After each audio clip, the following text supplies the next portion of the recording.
The following presentation is brought to you by the Pride of ODU, the official NIL collective of Old Dominion Athletics. Be a monarchist. Join the Pride.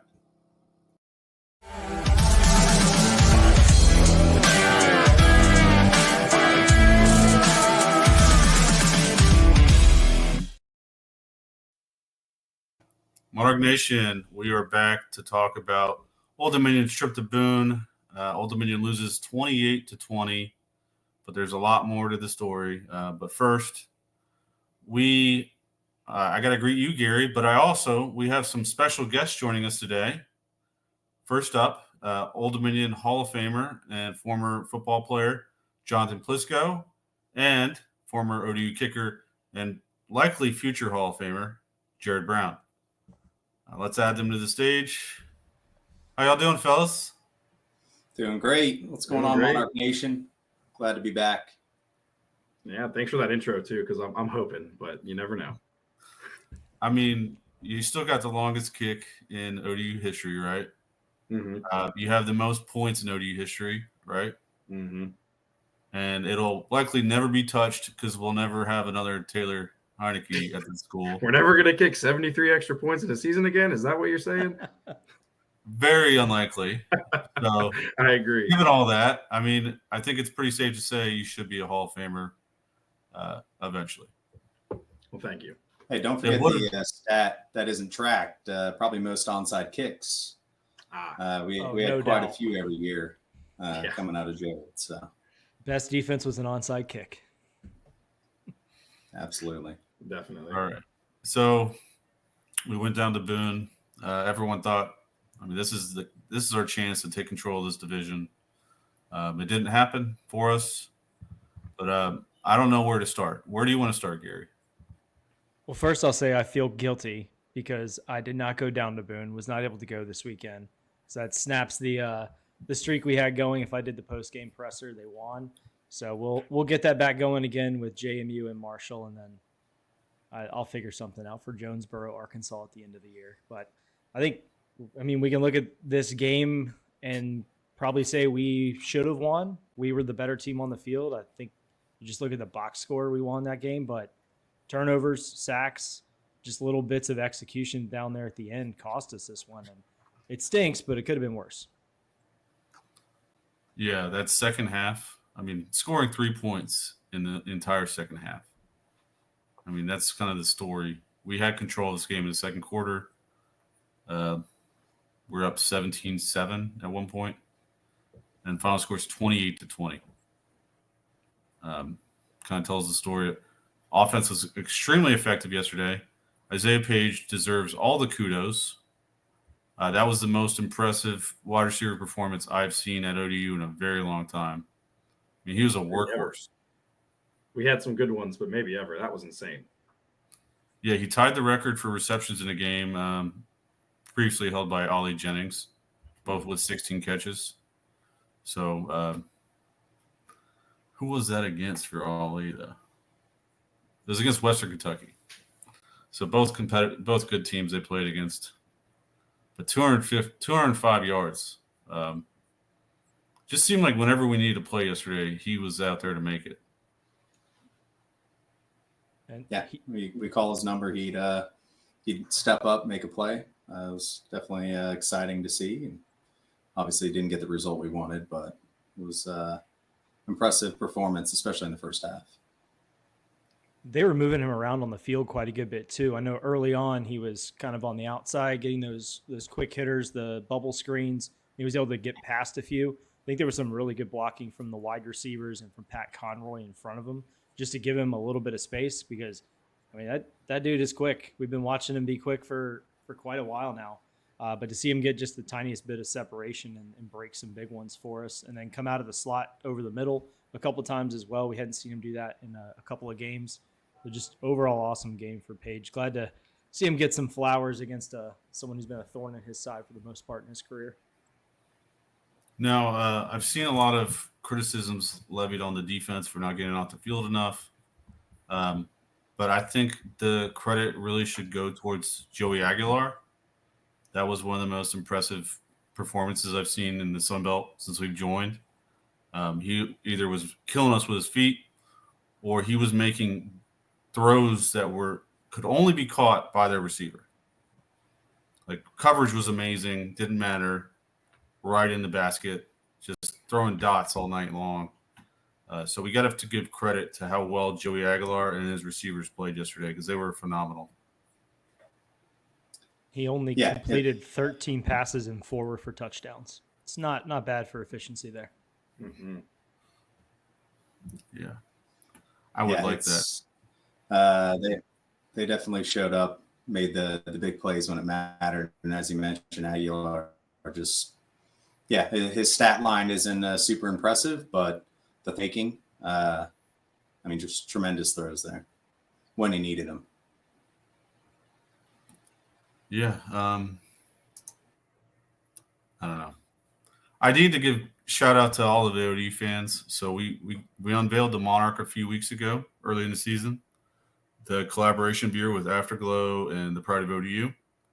Sold out of the kegs very quickly, thanks to great ODU fans like Jared and Jonathan. But the cans are officially sold out. So we've sold out all of it. They have to make a new batch because of how awesome ODU fans are. So thank you to everyone that pitched in and bought the beer. It's much appreciated. And we're going to make more. And the T-shirt is in the works. So good things are happening there. But let's get back to this game. Colton Joseph, freshman, pretty phenomenal yesterday, despite the turnovers. Just 332 yards passing, career high. 27 completions, career high. 65 yards on the ground. He is showing us. It's kind of why I'm kind of conflicted talking about this game because losing sucks. It's disappointing that we couldn't hold and control this division race going forward. But his play is just giving us hope. And now we know that any given week we should win, or we should have a chance to win because we have a quarterback that's put us in that position. And it's really nice to have that after all these years of kind of going through back and forth to all these quarterbacks that just weren't the answer. Yeah, I'll anybody? Kind of.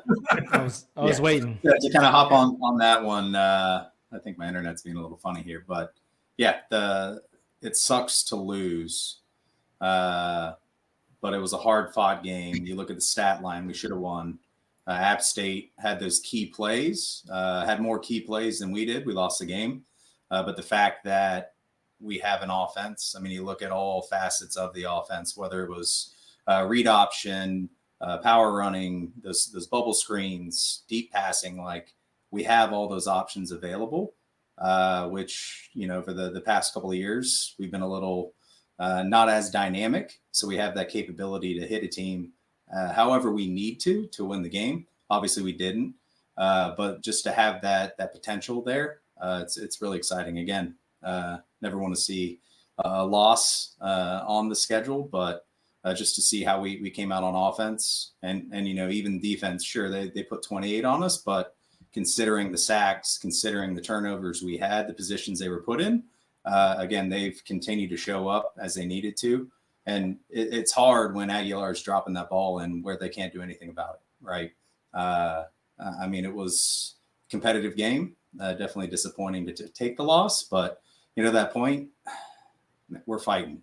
It's great to see. It's very exciting, but I'm excited for the rest of the season, see what the boys can do. I felt a little better about this game until the fourth quarter of Georgia Southern and South Alabama last night, because I was thinking, all right, if Georgia Southern loses, we still control our own destiny. We win our last 3, we win the East, we're in the Sun Belt Championship game. And then the Eagles put up 20 straight points in the fourth quarter to beat South Alabama, and they've got Troy, Coastal, and App State as the last 3 on their schedule. We need them to lose because we have the tiebreaker. So it stings more than I was hoping it would, but we still have the ability to go beat JMU, beat Marshall, beat Arkansas State, and then we just need Georgia Southern to slip once. So it's like not all hope is lost. I mean, we outgained them, we out everything, but We just got to tidy up that little execution piece, and it's a perfect time for a bye week.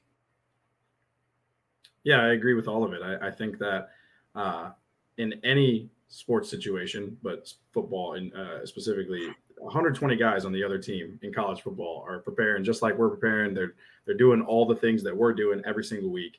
And when they come out and make those big plays, like that's their job. That's what they're supposed to do. So I don't feel as bad this time when we lose because they did their job a couple more times than we did. We played really well. We did our job most of the game, and then those little plays, they happen.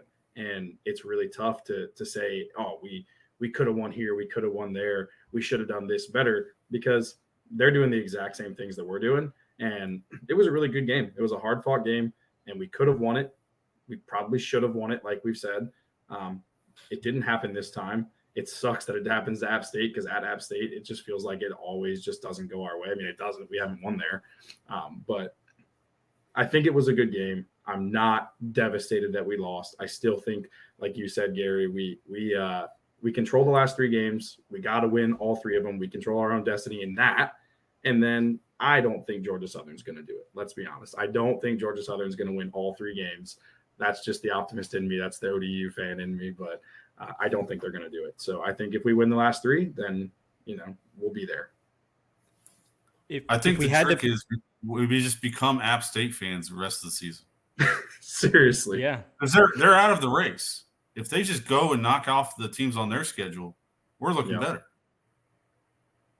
And they played Georgia Southern in the last week of the season, right? Yes, they do. And Coastal, I mean, Coastal's a tough team. They're not going to be a slouch for Georgia Southern. That's going to be a really tough game. Coastal doesn't want to lose. They're not going to go in there thinking we want Georgia Southern to go instead of ODU. They don't care. They couldn't care less. All they want to do is win. They're going to be a tough game for Georgia Southern as well. So, and Troy seems to be figuring something out. Like they beat Coastal at home on Friday. So believe me, they're not going to lay off for App State. They're not exactly Appalachian State fans. So we'll see, but it stinks that we have to now depend on that because we win Saturday. We control everything.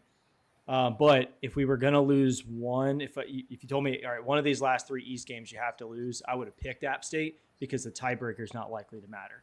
Like if we lose to JMU, we effectively drop 2 below them. Same thing for Marshall. So if we had to lose one more East game, I'm glad it was the one that is not going to hurt us too badly later on. And also, everyone hates JMU, so we don't want to lose that game.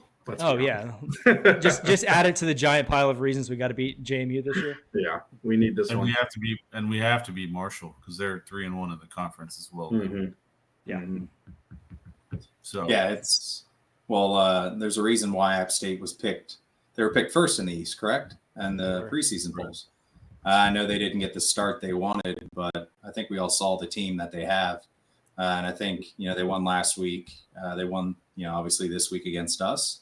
I think they're definitely trending up and showing the team that they can be. So I think in addition to the final against Arkansas State, I think we'll all be watching the Georgia Southern App State game as well. Pretty interested in the outcome of that, but should be a good one. App State's defensive line was nastier than I anticipated. Oof. Especially when we got in the situations where they knew we were throwing it and they would only send 3 or 4. I mean, they were mauling dudes up front. Like if they're getting it together on the D line, their O line seemed a lot more patched up than it was a few games ago. They didn't give up any sacks. If they're starting to figure out their trenches, they've always had the skill players to go and do it. So we can root for them to be spoilers just the rest of the way, ruin everyone else's season since they've already put a notch in ours. Yeah. One thing I picked up early on in the game, I think it was maybe the first or second drive, I saw the way they were aligned. So they had their forward linemen, they had 2 linebackers, then they had everyone else in the secondary. Very first snap, I saw one of their safeties immediately shade over to the middle of the field after the snap. Go, all right. They were taking away the middle of the field after we used it to obliterate Georgia Southern. Mm-hmm. And it changed how we had to play them the entire game because we had to focus on the outside of the numbers. And it's why Page was so valuable yesterday because we had to attack the outside because the middle was taken away yesterday. So credit to App State's DC for forcing us into that. Not sure if anyone else noticed that, but they definitely took away the middle of the field early and committed to that all game long. I also noticed in the second half they brought their corners up on the guys on the perimeter and then cheated their safeties towards the middle to almost pinch down the timing on the outside and then take away the middle at the same time. So they made some quality halftime adjustments on defense that caused us some fits. Yeah, that's why. Well, sorry, Jonathan. Go ahead. Yeah, I was gonna, one of the things this year, especially, credit to the coaching staff. The fact App State threw that wrinkle in that we exploited on Georgia Southern. The first half, especially, the coaching staff saw that. Obviously, we started running all those outside passes, those off tackle runs to really take advantage. We saw that. We made the adjustment. Obviously, App State made some solid adjustments in the second half, which slowed us down. But I feel like the coaching staff this year has been much more reactive in making those adjustments, whether it coming out of a game, heading into based on prior game film or in-game adjustments. Obviously, it didn't give us the win this year, but I feel like we're much more reactive and the coaching staff a little more assertive as far as seeing what's happening and making those adjustments and putting our guys in the best place to execute. Yeah, to back up that point, we've had fans criticize Ricky throughout his tenure as being too conservative. Yesterday, he goes for it on fourth down. It didn't work out, but if Colton hands that ball off, that might be a touchdown. If Colton takes the other gap, that's a first down. He gets 6 to 10 yards easily. You just picked the wrong gap. Which is such a bang play as well. He's got less than a second to pick, so he picks a gap and he goes and he gets stopped, and he almost got it anyways. I mean, I thought at first they were gonna maybe take a look at it and measure it, but then okay, you see the replays, he didn't get it, but it was close. There were some questionable spots yesterday. Yeah, apart from that play. Honestly, I think they should have went back to that third down play and looked at where that spot should have been. Yes, because I feel like we had the first down before we even. The announcer said it. The announcer said, "Oh, it looks like to be enough for the first down," and then he says, "Oh, they're about a yard short." Yeah, they walked it back like 3 yards. Yeah, that's not good. The refs got to do better. If everyone sees it, refs got to do better. Especially on a job that is so like the spot of the ball. It's just, it seems so arbitrary, right? Yeah.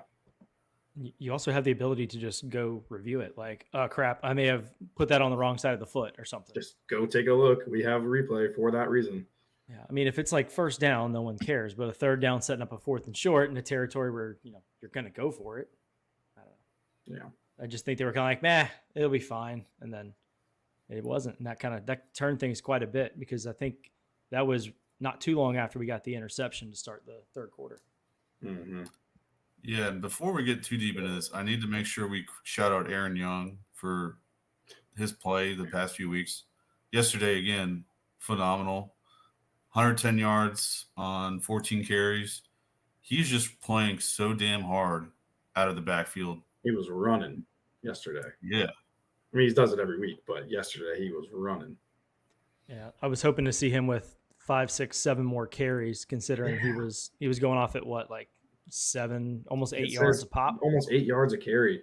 I think I wouldn't say I know the number, but the number of design runs we have for Colton. Do you guys know what that number was yesterday? I don't think I know the number, but I think it had to be at least, other than the one where it's like a option and he dives and he doesn't get the first down. I mean, there's 16 other runs there that he had on his 17 carries. There's 16 other runs. I think at least 5 to 6 of them have to be design runs. So he's got 2.5 yards per carry, and he's probably gotten out a couple times. Yeah, he had a 14-yard carry, so he's got probably one time where he rolls out and he goes 14 yards and whatever. And Aaron is popping off every single time he runs. I get it that you got to mix it up. I get it that we do that with Colton for a reason because he's super quick. But in this situation, until they stop him, I'm not sure why we didn't just keep running with Aaron. He was torching him. So 5 of those are sacks, right? So you got to take those out of the 17. Do they count those? They count a sack as a run? Yeah. I That's didn't why think that loss is 23 yards. That's why okay. the I didn't net's think they counted the 42. sacks as a run. Yeah, that's why the net yardage is 42. Oh, He that's actually ran for 63 yards, okay. but he had 5 sacks, amounting to Yeah. 23 yards and Huh. losses. I didn't realize they counted a sack as a run. It's Yeah. not a run. It's a sack. Yeah, and then the NFL they take it out of what team passing yards, but Yeah, not team quarterback passing yards. Yeah. Yeah, that's Yeah, kind so of he what I was- was thinking it was at. I didn't realize. Yeah, so he's at like 3.8 yards per carry if you count out Okay. the 5 sack So yards. a little but better. still, But still. the other, No, Aaron's getting 8. I think you gotta feed the beast, man. You got to it feed the beast. supports your point that 14 carries. It's kind of like when you have a guy that goes 7 of 8 from 3. You should never see that because if he's hitting 7 of 8 from 3, he should have shot 15 threes. Yeah, 100%. Shoot until it doesn't work anymore, right? Yeah. Yeah, I think you got to feed the beast in this situation. I mean, especially at the end of the game here when we're trying to in the second half keep the lead and I'm not saying run out the clock, but we're trying to keep the lead. We need to score, we need to do the right things, but also running the clock's not a bad deal. Just feed the beast. If they stop them, okay, we'll go to the throwing the ball. But I mean, come on, we got to run on his shoulders were asking to carry all the weight, and we didn't give it to him. And I'm not really sure why. So I watched the game at Afterglow for our watch party. So audio wasn't great for me because I have bar noises all around me, and my hearing sucks anyways. Did they say anything about Devin Roche and why he wasn't playing? They said at the beginning of the game that he was out, but they didn't. I don't remember. It was such a quick thing, and I heard it, and I kind of turned my head like, "Oh wait, okay, so Devin's out," but I didn't know why, so I didn't hear what they said specifically. But they did say it. They said he was out. So Okay, They said he was out with injury. injury. That's They what didn't really elaborate.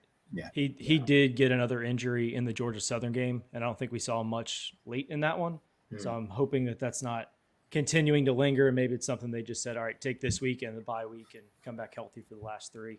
I mean, I think Bryce Duke did a good job. He just didn't get on the field very much. He had 2 pretty good catches, one for a big first down, had a couple decent runs, but I think I was just looking through the last drive of the game, which we had plenty of time on that drive to go down the field. I want to say it was like, can't remember exactly how much. I think it was like 5 minutes, but the only touch Aaron Young got was on a pass. So Yeah, it was. But to kind of come back to the first point, 5 minutes, by the way.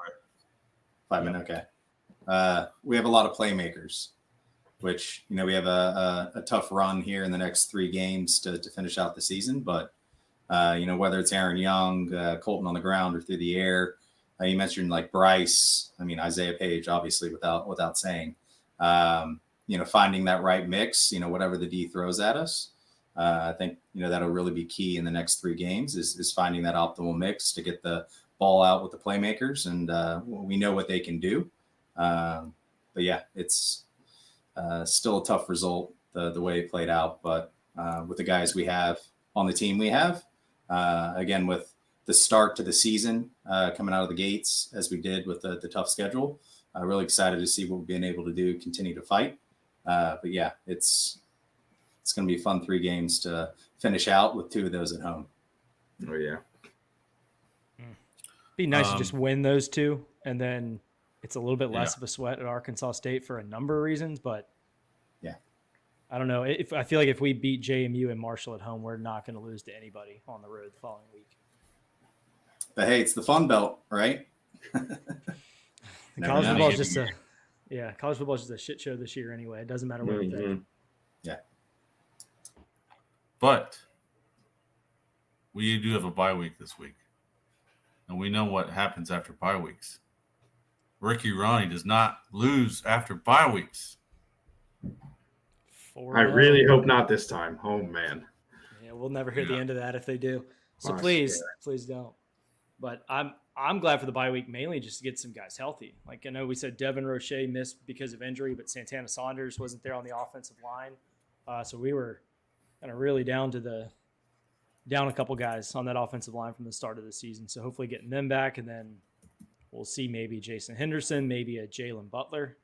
Like my dream now is to get Jalen Butler and Pat Conroy on the field at the same time and just see what defenses try to do to stop it. So since Jason's taking his red shirt speaking year, of like injuries, yeah, he could play the rest of the season now. yeah, because there's only 3 He games played left. 4 He only games in played the rest- South Carolina, so he can play 3. That's still crazy to me. It still blows my mind that that's a real thing. Because when we played, obviously 1 snap and you were done. So Yeah, and Yeah, you guys got mistreated. Yeah. You guys got mistreated. Yeah, we know. No cream Why do you cheese think for your there's bagels. lawsuits? Oh, that's right. So Because a bagel is a snack, but if you put cream cheese on it, it was considered a meal. Can't have it. Nothing like a cold bagel at 5:30 in the morning before winter 5:30 wake up. in the morning. It was really like 4:30 So- as well, because it was like you better show up an hour before the meeting times. Like, it's craziness. So because of injuries and depth and all that, one of the plays I want to shout out from yesterday was a pass App State had to the end zone where the ball was knocked out by Devon Isles. Devon is a true freshman safety playing in that position, punches it out perfectly. We all thought at first that was a drop, but that was just a perfectly defended pass. I'll hold my hand up on that one. I texted you guys and said, "Oh, well, I don't know why he's doing if he didn't do anything like that." And right away they showed the replay. I said, "Oh, never mind. I'm sorry. That was an incredible play. Like what a defensive play. Incredible." And that's his first kind of introduction to ODU fans, is him shutting down on an amazing pass that was perfectly thrown right in the basket. Like, that was the only play he could make, and he made it. Yeah. If he doesn't touch the ball, it's a catch. It's a touchdown. So, yeah, so shout out to Devon on that play. That was awesome. Incredible. Jerron Manning, second straight game with more than 10 tackles, continues to be a light on our defense. Just phenomenal this season. EJ Green, great to see him back playing a lot of snaps. He was second in tackles yesterday with 8. No sacks for the boys yesterday, but we did have 3 tackles for loss between Jerron, Angelo Rankin, who has become a phenomenal defender in the tackle, like in other areas of just other than being a corner. Like, he's coming up in the run game and making plays for multiple games in a row now. Been really impressed by him this season. And then Chris Trinidad has the other tackle for loss. Chris has had a phenomenal season as well. Yeah, no sacks yesterday, but it was not for a lack of trying. I mean, we were sending the house on a bunch of blitzes, and you can see it show up in the quarterback hits. Like Seth Noatala had 2 QB hits, Mario Thompson had 2, and Koa had another one. Probably a few more QB hits that they could have included in there, but they were just able to get the ball out quickly or pick up the blitz just enough to avoid the sack. And then Aguilar just was dotting those deep balls. And credit to his receivers, too. I think that second touchdown pass, he actually underthrew it, but the receiver just kind of shook the defender and took a step back and caught it. But, man, you can't give App State any time back there. Like, unless you're an unblocked rusher coming in, which we didn't have any of those. Like, you were just not going to hit them quick enough. It was just pretty wild, frustrating for that defense. I will say the other thing I noticed with App that I hadn't seen in the last few weeks is they had real team speed. We hadn't seen that in the last few games against our opponents, but there was one play where Joey Aguilar and the running back Mario, or I think it was Mario, that had a good angle on the play, just got smoked. They just burned him around the edge, and it didn't matter how good of an angle he had. The speed was just too much. And there's plays like that where you're like, all right, this team has some real talent, and there was no business for them starting this season 0-3 in the Sun Belt. Amani Marshall's really good, and that's another really good running back we've gone up against in the last couple of weeks, but 23 carries for 123 yards, 5.2 yards per carry, had a long of 29. Didn't get in the end zone, but, man, he was a workhorse, especially on those drives later in the game when they needed to get in like 3rd and 3, 3rd and 4, 3rd and 5. They were able to set that up a lot, which is why their 3rd down conversion rate was a little bit higher, because we weren't really defending a lot of those 3rd and 10 pluses like we've been used to. It was 3rd and 5, you can run, you can pass. There's a lot of options, and they were killing us with outs and corners in those third and short situations. Yeah. Just got to tip your hat to App State. That's all we can really do at this point, because it feels like that scene in Fast and Furious where they have that race with Toretta and the cop at the beginning of the movie. He goes, "I almost had you, bro." It doesn't matter. No, They got doesn't us. matter how close you are.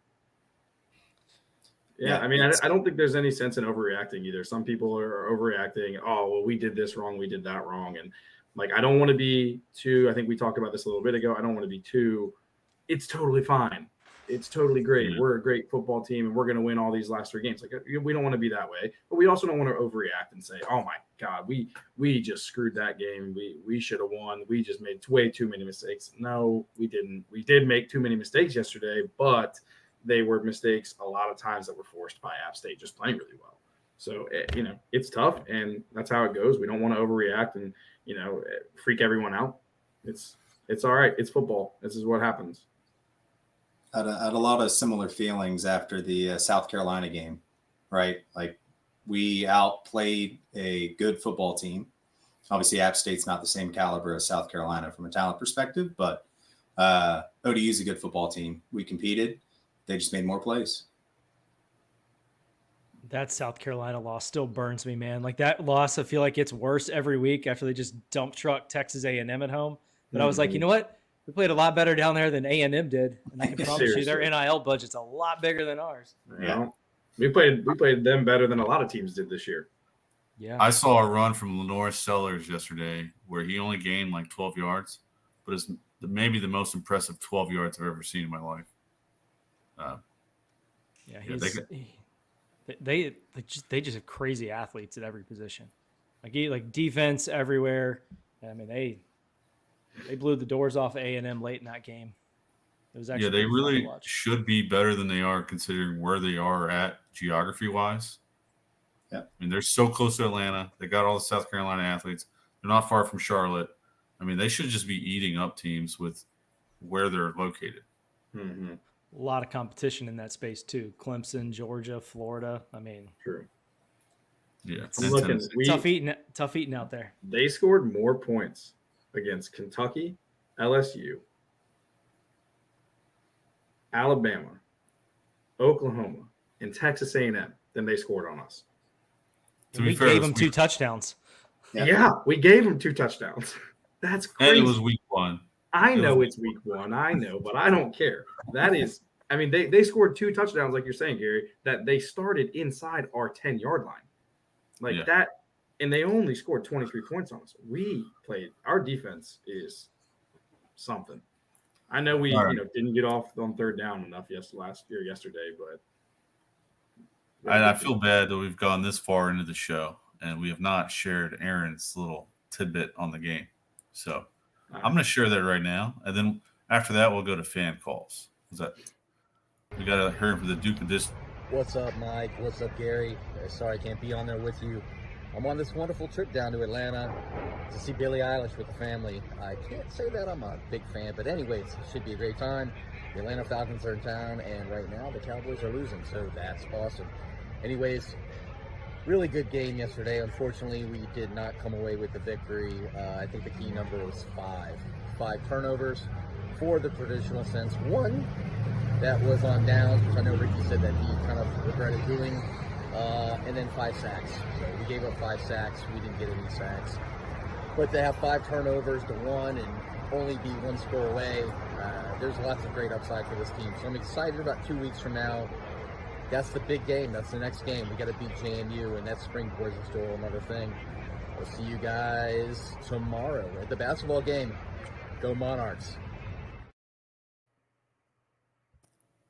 All right, thanks, Aaron. Cowboys did lose that game, so we need to give that a final recap. I believe they lost 27-21 to the Falcons. Dak is injured. He's out. I know no one on this call is a Cowboys fan, but it's always I'm fun. not sure it matters if Dak's injured, by the way. I don't know. That team is just not great. Just improve their draft position. I'll just say this. The Yankee fans have had a tough week. That's a good one. Oof. True. Oof. Very true. All right, and then obviously the Duke of Discipline gave us a call, so I'm gonna throw his logo up on here on Jonathan's face before we play his audio. Sorry, Jonathan. Interesting game, fellas. I do want to start off saying Isaiah Page absolutely cooked yesterday. Wanted to highlight that first because the guy's given everything to this program since coming here, and I hate it when we squander huge performances like that. Don't want to be too negative, but do want to point out some things. I don't think our defense game planned enough on Aguilar's ability to run. Contain was broken too many times, and he ran for his most yards yet on the season. We did go away from the run, probably in just such weird situations.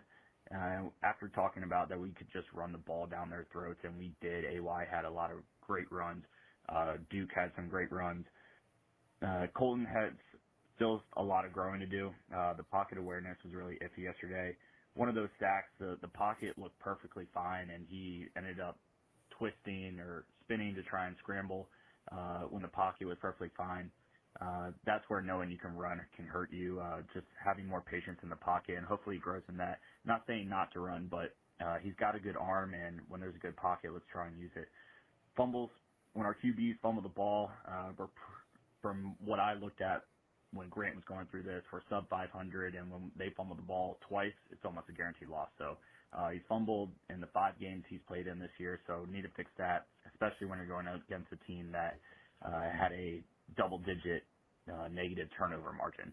So got to clean that up. But that's that. Now on to JMU. These guys are still in this, even though it's a bit messy. So let's pack the castle and get loud. Rain on. All Brings right, up a good brings up a good point with Aguilar's feet. We didn't even talk about that. He had 7 carries for 61 yards. So yeah, every time he ran off, take off, it was just like perfectly timed. But I was really impressed by Aguilar yesterday. Sorry to cut you off there, Gary. Oh, you're good. But Garrick, thank you for the call. We'll get the week to rest back up and then hopefully pack the castle for JMU. Like, if you're not going to show up to the JMU game, why do you have tickets? What's the point? So it was announced that students' tickets for JMU sold out. So Student section's been great this year. They've been awesome. Great. Phenomenal. And I will say this: the progress for the student section started last season. Yeah.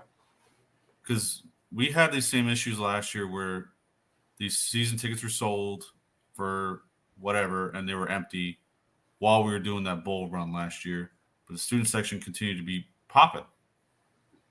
And it's happening this year again. We have to get away from all these corporate tickets that we're giving out.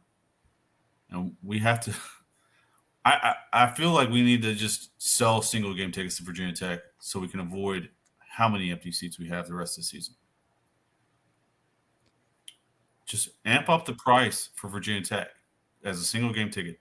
Charge $200 if you want to. Oh, they'll sell. They'll sell. Yeah. They'll make more money, and we'll still be able to sell those tickets for the other games. Yeah. Especially in the years when you get Tech, East Carolina, JMU, and Marshall. Like, those are fan bases that are going to travel for them too, but also games that people here truly care about. Yeah, because I mean, that whatever the price of a season ticket is, that's what Tech fans are willing to pay for the one game, and that's pretty consistent all 3 years that we've had them in Norfolk. We've run into this problem. Yeah. That's why if you go on SeatGeek right now, you can get like $5 tickets to every ODU game. Yeah. And I know people that are trying to sell them for $60-$70 a pop. Like, it's not going to happen with the way that with the way it's happening this year with the Tech game, because you're not going to sell them for $70. Like, it's just not going to happen. Yeah. But we do have a sellout officially. So student section sold out. All the rest of the tickets sold out for JMU. Hopefully that means we're going to have an awesome crowd. I hope we do not see many streamers in this game. Oh, my God. I hate it. Nothing would make me happier than a shutout for that game, just because I want to see everyone have to carry the big dumb bags of streamers back to their car afterwards. That'd be great. Some party supply stores like, why are they refunding and bringing back so many streamers? What happened? Yeah, was it Coastal that didn't let them bring him in? It might have been. God, I wish we would do that too. No, I think it's better to let them bring him in and have to take him back with them, like Gary said. That's true. Yeah, it's also a battle you will not win with the walkthrough gates that they have now. You'll That's never find them. That's true. Yeah. It's a tradition I'm glad we don't do because it's just trashy. I mean, you were literally trashing the stadium.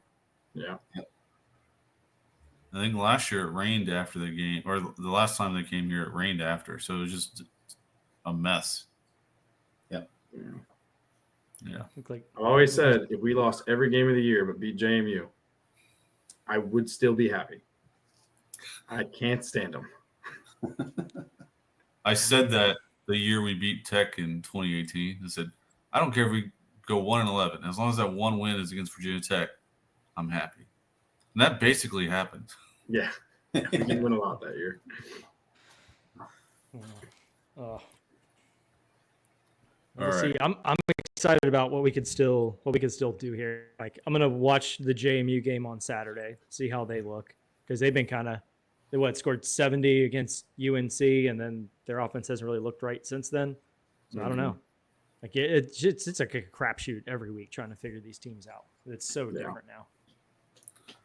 All right. So before we get to next week and get too far down the road, we need to take a moment to shout out the Pride. So let's do that right now. If you guys want to grab a beer or something, that's the perfect time to do it. 'Cause I'm going to do that. This episode of the Monarchist Podcast is brought to you by the Pride of ODU Collective. Their mission is to elevate the experience of student athletes through name, image, and likeness, while also elevating the fan experience. If you or your business are interested in getting involved, you can reach out to us directly or go over to theprideofodu.com.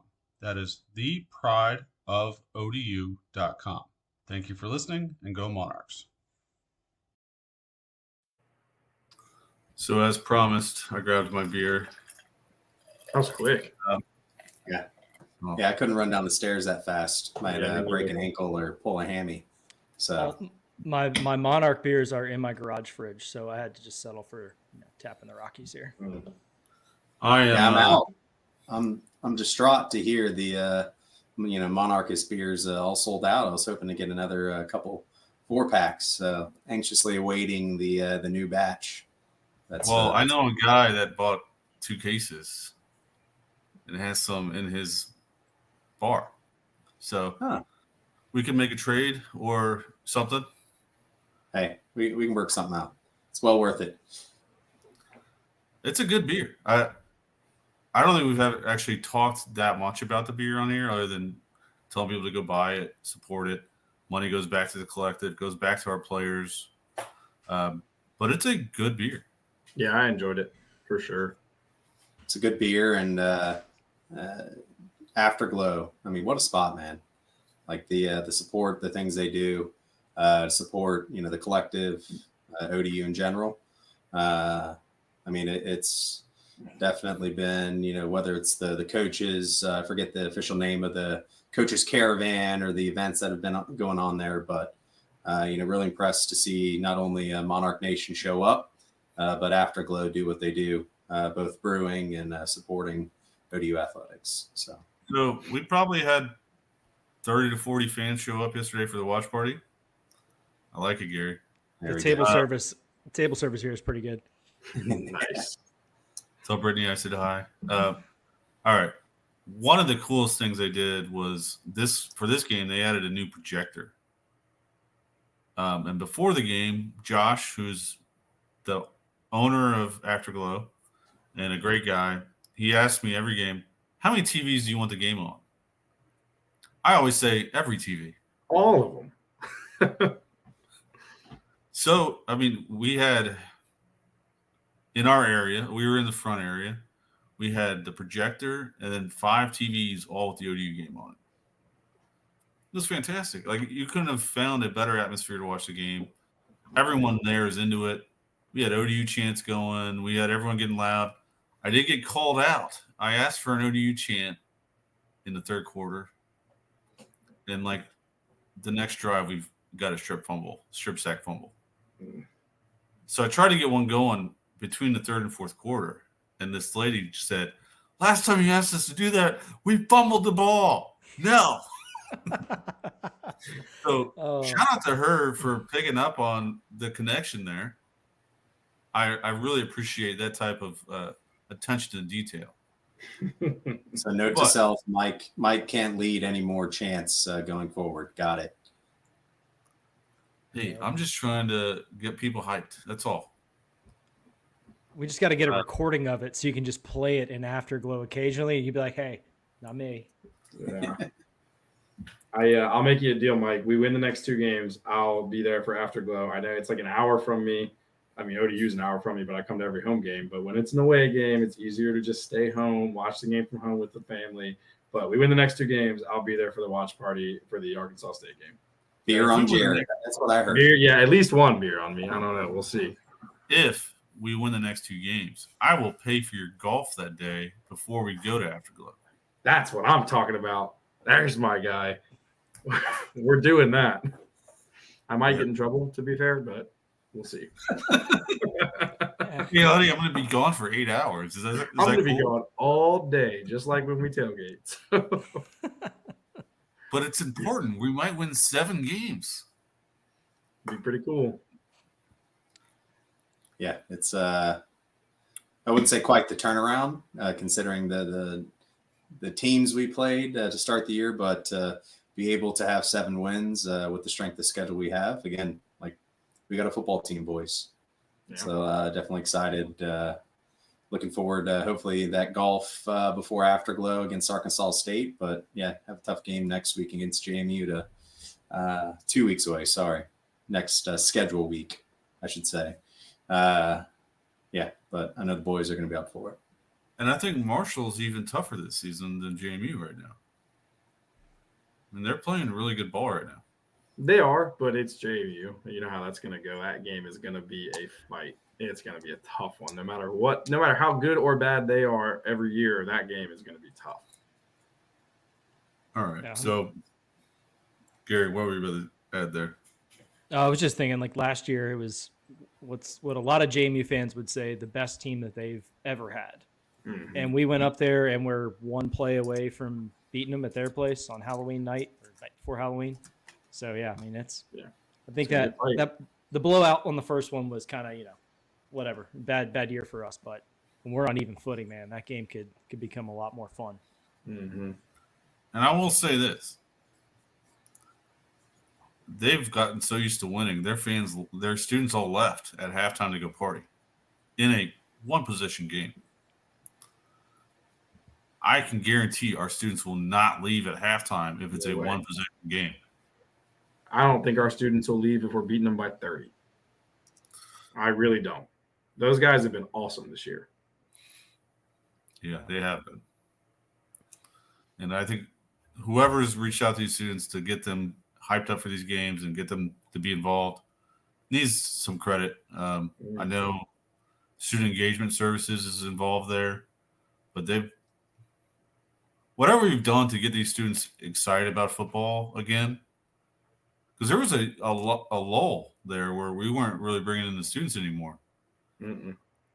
We got them re-engaged, and it's got me excited for if we can turn this to like build on what we are right now and take that next step up, how good our crowds could be. Yeah. Because next year we won't have a Virginia Tech on the schedule to be like to hoard all the tickets. Mm-hmm. I mean, next year, year, a bowl game this year with a freshman quarterback. App State, I think.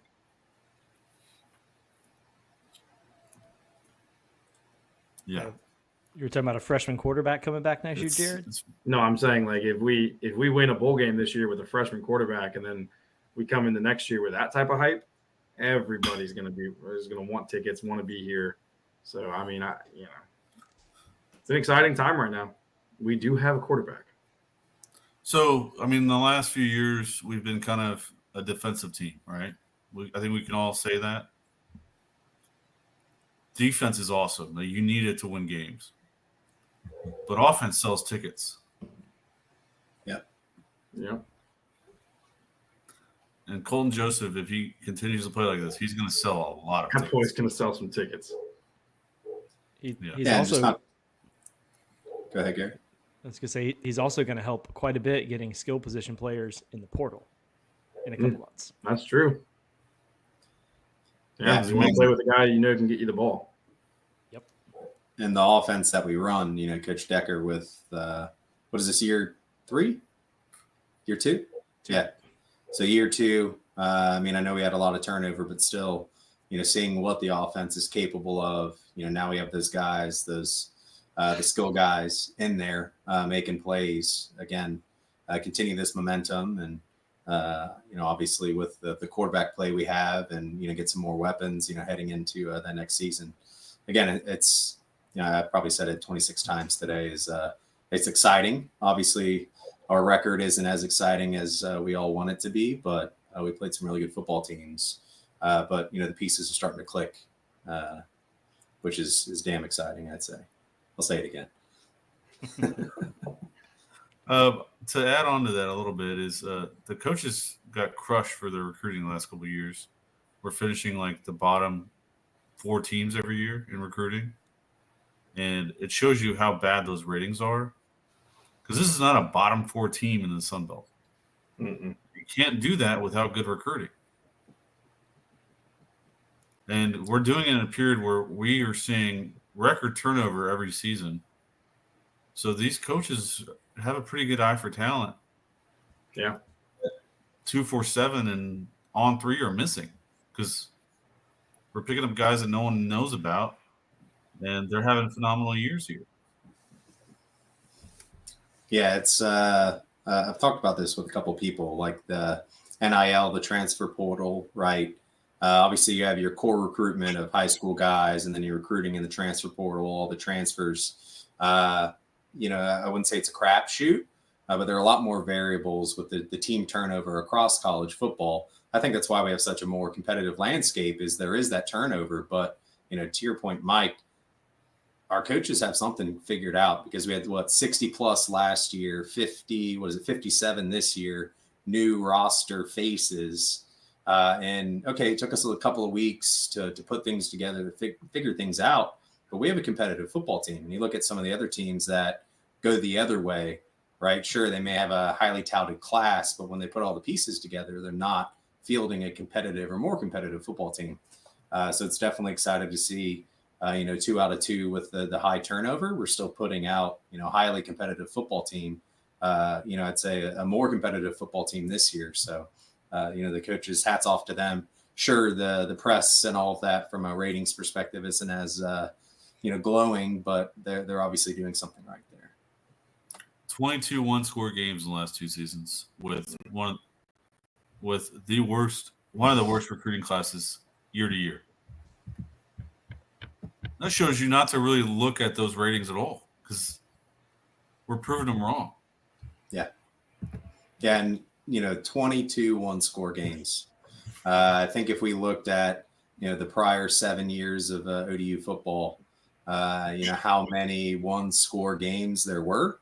Probably not again, 22. Our schedule, or not our schedule, like the results haven't been what we all hope for, being, ODU fans. But we're fighting.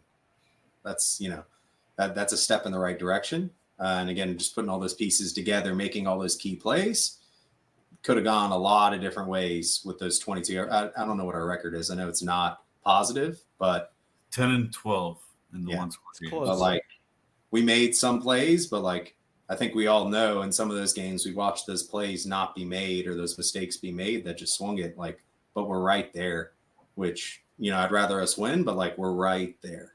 Mm-hmm. And I'll say, since 2017 to now, I can imagine we're probably not over 30 one-score games. No. Nope. Probably 22 of those are in the last 2 seasons. Yeah. Sounds like an excellent data point to dig up after the call, doesn't it? It does. But I think everyone needs to kind of take a step back and look at what Ricky's turned this program into these last 2 seasons. From where we were from 2017 to when he was hired. And even like those first 2 seasons with him, because there was a lot of games in Conference USA that we had no chance in. And now we're in a better conference, and every game is a battle. Mm-hmm. We're quickly changing how people look at Old Dominion football. We used to be like, they're probably an easy win. Now everyone's like, all right, they're in for a battle, and they know it. Yep. Next step forward is going to be we can't play with it. And I feel it coming every time I watch this team play now because it's close. We're so close to being that team. Well, you've seen now what it can be with that Thursday night game against Georgia Southern. Like when we are executing those little things, we can absolutely blow out teams that are not bad. Like Georgia Southern is still one loss in the Sun Belt, right? And we just dismantled them on national TV. So it's like it's there before we can ever get to that point, like with what we did with Georgia Southern. It was like, all right, we get ahead, we win by a touchdown, but like 6-6, and then we lose the bowl game. Now it's like, okay, I would feel really good saying next year like 6-6 is going to be that checkbox for like the last 3 games of the season or something like that. But considering the difficulty of the schedule, the couple games we dropped we shouldn't have, we still have 3 games to go accomplish like all the realistic goals we had. Win the East, play in the Sun Belt title game, go to a higher end bowl. We can still do those things if we go 3-0. Like we need a little help, but a small amount of help to get there. So I'll take that where the last 3 games of the season mean something. They're really, really important games. When you look at a lot of other teams that are allegedly better than us, either at the Group of 5 or Power 4 area, and they're like, all right, who's going to burn their couple red shirt games before we go get pounded by 70, to end our season? Yeah. Cold's just changed everything. I said it earlier, but it changes the whole outlook of what this program is moving forward. I don't want to overstate it, but it's nice having a quarterback you can rely on to make big plays. Yes, it is. He can throw the ball. He sure can throw the ball. And his lack of hesitation on those short throws changes our offense because we all complained about bubble screens for the last few years. And now the bubble screen is a useful weapon with Colton. Yeah, when you throw a dart, that's what happens. Good, it's a rocket coming out of there. Gotta put a hole in someone's chest. Yeah, it's now a play that I don't mind seeing. Mm-hmm. Yeah, I mean, I think we've said it for a few years, but if you give Isaiah space, he's going to make something happen. And that's what Colton's able to do, is to give him space. Because if the ball takes a little bit longer to get there, then they can get into it close at least and make a tackle. But he's got a little bit of space on him, and man, he can fly.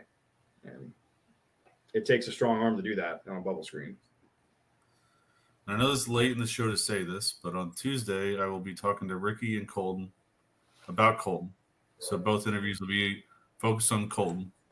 So if you have any questions that you want asked, send them in. Send a DM, send an email, whatever. If it's a good question, I'll include it. If it's a bad question, I'll just act like I never got it. Send it in.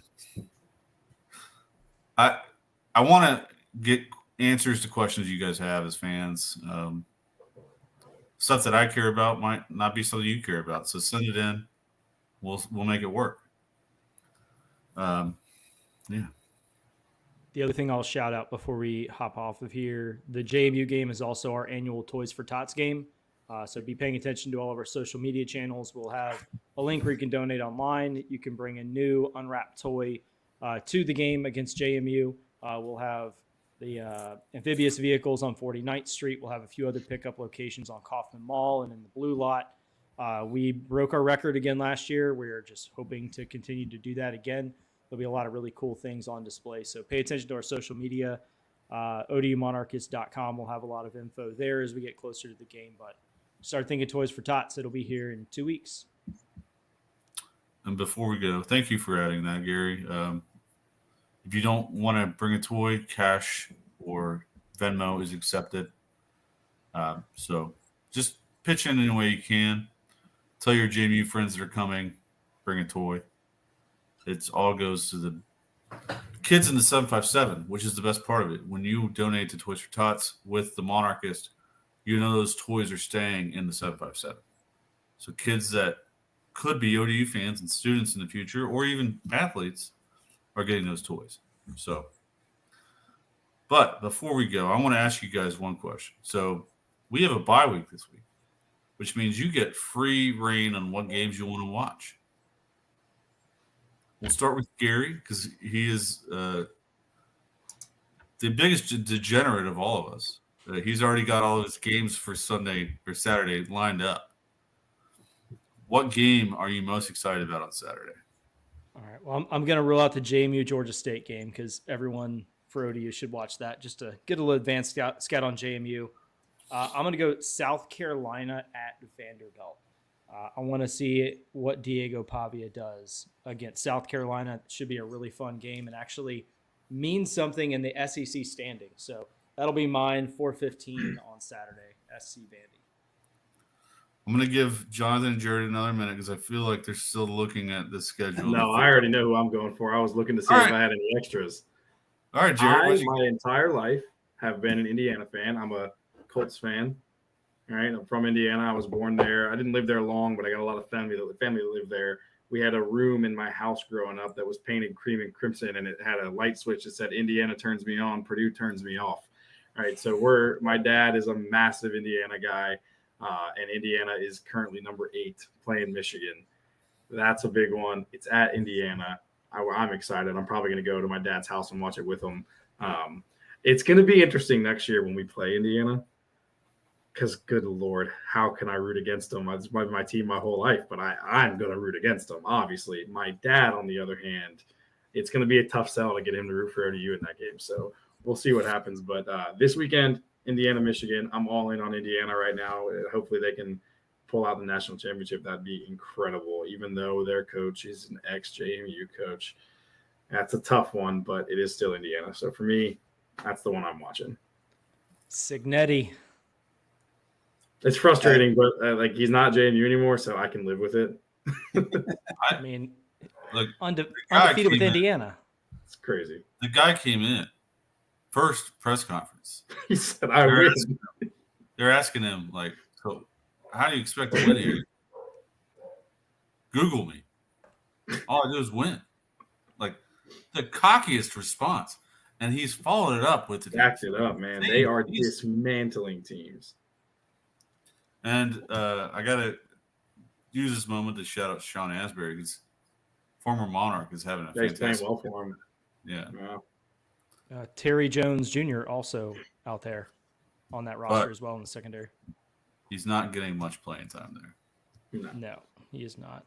I think my favorite Signetti quote so far, though, I think Kim River was 2 or 3 weeks ago. They went out on the West Coast and played one of those, I think, teams is now in the ACC. And they were asking about the travel schedule. Like, does it mess you up going out there? He goes, oh, no. I try to leave as late as possible. We do our walkthroughs. We fly out there. We get off. We eat dinner. We go to sleep. We wake up in the morning, kick their ass, and come home. Like, he said that in a post-game press conference, like, right after the game. I was like, all right. That's awesome. I mean, as long as he's winning, he can say whatever he wants. And he's a 2-touchdown favorite over Michigan on Saturday. That's crazy. My entire lifetime, Indiana is not a football school, but, man. A year after they won the national championship, by the way, right? Michigan, yeah, exactly. Yeah. Not even a full year technically after, right? This is the next season, and that's crazy. And then they got Ohio State next week, so. All right, Jonathan, are you ready? Oh, I'm ready. First, I will be watching the Indiana game. Just so I can, talk crap to Jared if they do trip up. But it never ends. It never, ever ends. No, they're playing. I mean, it's exciting to see what Signetti's doing there. I'll call them the underdog. They're coming out of left field, right? The non-football school competing. But within the Sun Belt, Marshall, JMU, you could say Marshall has a easier team ahead, but just to see how they perform, knowing we have them in the following weeks. But Ole Miss Georgia is going to be exciting. I think Ole Miss lighting up the scoreboard and Georgia still winning, but having to come on late there. I think that's going to be an exciting game. Curious to see which Ole Miss we get though in that game. But man, college football, just pretty much every weekend has just been full of good games, good watching, whether you are interested in the team or not. Like it's just been a crazy year. And as a fan, it's been a really enjoyable one, I think. Yeah. All right. Mike. You stole one of mine in there, John. That Ole Miss Georgia game is going to be sick. Yeah. Gary, what were you about to say? Well, I was going to say, I left one bunny on the board. So, Mike, if you don't get it, I'll clean it up after you. All right. So my Sunbelt game of the week is going to be Louisiana at Arkansas State. A winner of this game controls the West. We obviously face Arkansas State. So it's going to be a good look into what we're facing in our last week of the season. But it's just going to be a good game because both teams are playing very well. Louisiana has been phenomenal considering what they've gone through the last couple of seasons. So I'm just excited to see that one. But my other game that wasn't mentioned, it's another SEC game because, again, I am an SEC fan with my Tennessee connections. Alabama LSU in Baton Rouge. That game is going to be bonkers. It's a night game in Baton Rouge, which are always awesome. And both teams are fighting to stay in that race in the SEC. It's going to be a good one. Yeah. I think that's a playoff elimination game. I think the loser's out. Yeah, that's fair. Did I get your bunny? That was the bunny, yes. Yeah. Unless you're interested in Temple Tulane. Nah. But No. don't forget, the real Tuesday and Wednesday night football starts this week. So if you're looking for something to do on Tuesday and ignoring everything else, Maction is here to help you out Tuesday and Wednesday. It is back. By the way, before we end this show, I need to just say, Tulsa, what the hell were you doing yesterday? You were favored, and you lost 59-21 to UAB. What is going on? Oh, well, I mean, I was looking it up when you said Tulsa. I was like, who did they play yesterday? I had no idea. UAB has been terrible this season under Trent Dilfer. I was going to say, did they just take one for the conference by maybe preventing Trent from getting fired at the end of the year? Because like Tulsa's already in the tank. I think their under win total is going to cash, I think, next week. But man, keep Trent Dilfer around with the great job he's done down there at UAB. They scored 45 in the first half in that game. That figured something out. Yeah, they figured Tulsa's not any good. It's not the Tulsa team we played in Myrtle Beach, that's for sure. No, they're a lot smaller up front than they used to be. Do you remember how big they looked compared to us in that bowl game? Yeah. Massive. It was a lot of guys that tried to walk on at Oklahoma for like 2 years and then transferred out. So they had dudes that had been on, Oklahoma's O-line program, which has done pretty well in the league. And then, I think that 3 of them were starting on the O-line that year. It was crazy. Yeah. What was the final in that main game yesterday, Gary? It was like 59-14. It was scary early. It was 7-0 Maine early against Oklahoma. Believe me, there were some OU tweets going around that were quickly deleted after I think they scored the next 35 unanswered. But tough year in Norman with no O-line and no receivers. Yeah, the injuries have not been kind to you guys. Well, I'm going to let Jonathan Jarod have their parting shots here, and we'll end the show. We will start with the kicker. What do you got? I think that this team is good. This team is young, and we have a bright future ahead of us as long as we can keep the guys that we have, these young guys that we have. And like I said before in the show, there shouldn't be any overreactions when you lose to App State, especially the way we lost yesterday with those little mistakes that really killed us. I think we're a good football team, and obviously we still have a chance to go and win the East. And if we can knock out these last 3 games, like, we'll be right there.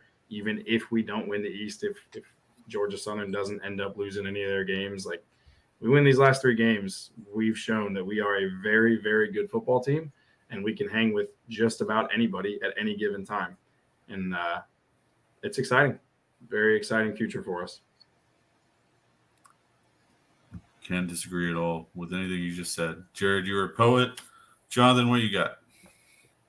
I just want to start off with a thank you. First, thank you guys, the Monarchist crew, for all you guys do. The Pride as well. Quit laughing, Jared. But also, Monarch faithful out there. And I'm going to tail that into a call to action. We talked about exciting football team, competitive football team, 2 games at home that really, will decide how we talk about this season. I think, we have a great opportunity to achieve some of those high level goals, but we also have an opportunity to be bowl eligible, at the end of it. Right. So bring the noise, bring the juice, shout out Juice Man. Right. We have 2 home games after this bye week. Bring the juice. We already know the students are going to bring it. So let's follow after them, make playing at home an asset again, and really support this competitive and talented team. Because again, they're playing exciting football. Let's go out there and show them how excited we are. Definitely. Yeah. Shout out Juice Man, the nicest person that is an ODU fan by far. The greatest. Yeah, He's awesome. We are lucky to have him on our side. Oh yeah. Gary, do you have a parting shot? I have one, and it's the only thing I had noted that I didn't get to talk about today. Ethan Chang, kickoff specialist, in the books with a solo tackle on Saturday. It was a good tackle as well. I mean, quality. I'll take it. That was the only thing I missed, and I figured I would be doing a disservice if I did not mention on this episode with Jared and Jonathan seeing the specialist get a solo tackle. Glad to I see saw you unmute yourself. Don't even say it. Glad to see the improvement in the tackling ability of our kickers. If that's as far as you go, we're good. We can leave it right there. Hey, I had 14 tackles in my career. All right, how about that? Hey, That's For good. my- I think 8 of which were pushed them out of bounds, but I mean that counts. It's on the books. Nobody else needs to know. Just don't talk about Georgia State. Shut up. Oh no! Oh no! All right. So for my parting shots, I will say Brooklyn Brewery, if you are looking for a spokesperson, this Black Ops aged in 4 Roses barrels, you knocked it out of the park. I'm ready to talk business. Secondly, if you enjoy this football team and you're excited about the future with Colton Joseph behind it, join the damn collective already. I told you guys I would do this NPR style if I have to, but not enough of you are jumping on board. We should be kicking ass in the Sun Belt and being the number 1 team in the Sun Belt with how many fans we have and how many successful people we have in this Monarch community. But we're not quite first yet because not enough of you are jumping on board. What are we doing? We want this to continue to build, and you're buying season tickets, you're donating. Why are you not jumping on board with the collective? I don't get it. Jump on board, support this team, support this program, or we will need more music like that to describe our game. Let it play, Gary. Let it ring out. It'll depress everyone. If we don't get more people to join the collective, that's the music you're going to hear when you watch ODU football. The first copyright strike for Old Dominion Monarchist YouTube account. Join the damn collective already. What are y'all doing? You get 10% off whenever you come hang out with us at Afterglow. You get to support this program. And coming soon, you're going to get access to information and content you won't be able to get anywhere else. We haven't announced that yet, but it's coming. Uh-oh. Things change, Mox. They do. And I don't want your alive. All right. Thank you guys for joining us. Thank you, Jonathan and Jarod, for being such good sports and joining the show. Shout out to Jonathan for becoming a Hall of Famer. We're really proud of you. Happy to be your friend. Jarod, you belong in the Hall with him. I would have loved for you guys to go in together. That would have been such a beautiful moment. That would have been cool. But we can live with you eventually getting in, right? I hope so. Thank you guys so much. Yeah, We have a great that. time every time we're on. So ask us anytime. We'll be here. You know where to find us. We do. Yes. And on that note, go Monarchs. Go Monarchs. Monarchs. Hey, I'm looking forward to golfing before Arkansas State. Just saying. It's happening. We're We're going winning. to. We're winning them 2 games. All right, Gary, Have a you good got a night, party guys. for Monarchs for us? Go Monarchs.